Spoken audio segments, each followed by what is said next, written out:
زبور 80۔ اے اسرائیل کے چوپان، تو جو گلے کی مانند یوسف کو لے چلتا ہے، سن لے۔ تو جو کروبیوں پر تخت نشین ہے، افرایم اور بنیامین اور منسے کے سامنے جلوہ گر ہو، اپنی قوت کو بیدار کر اور ہمیں بچانے کو آ۔ اے خدا، ہمیں بحال کر اور اپنے چہرے کا نور چمکا تاکہ ہم بچ جائیں۔ اے لشکروں کے خدا، تو کب تک اپنی امت کی دعا سے ناراض رہے گا؟ تو نے انہیں آنسوؤں کی روٹی کھلائی ہے اور پیمانہ بھر انہیں آنسو پلائے ہیں۔ تو نے ہمیں ہمارے ہمسایوں کے لیے تکرار کا باعث بنایا ہے اور ہمارے دشمن ہم پر ہنستے ہیں۔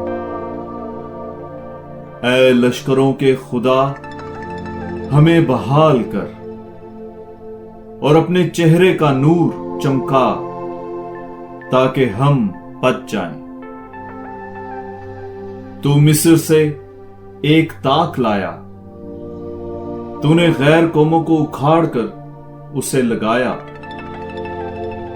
تو نے اس کے لیے جگہ تیار کی، تو اس نے جڑ پکڑ کر زمین کو بھر دیا۔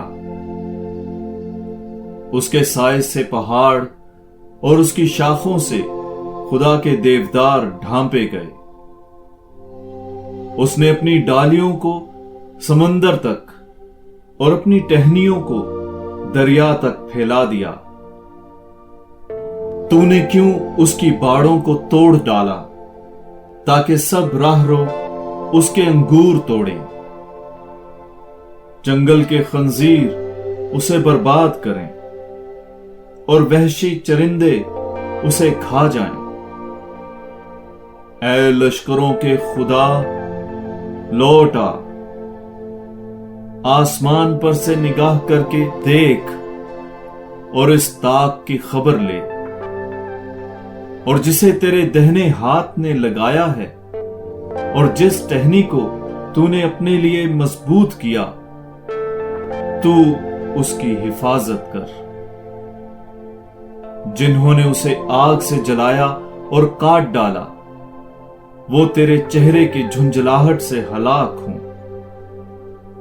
تیرا ہاتھ تیرے یمین کے مرد پر ہو، یعنی اس ابن انسان پر جسے تو نے اپنے لیے مضبوط کیا ہے۔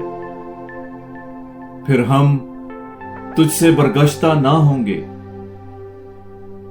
تو ہمیں زندہ بچائے رکھ اور ہم تیرا نام لیا کریں گے۔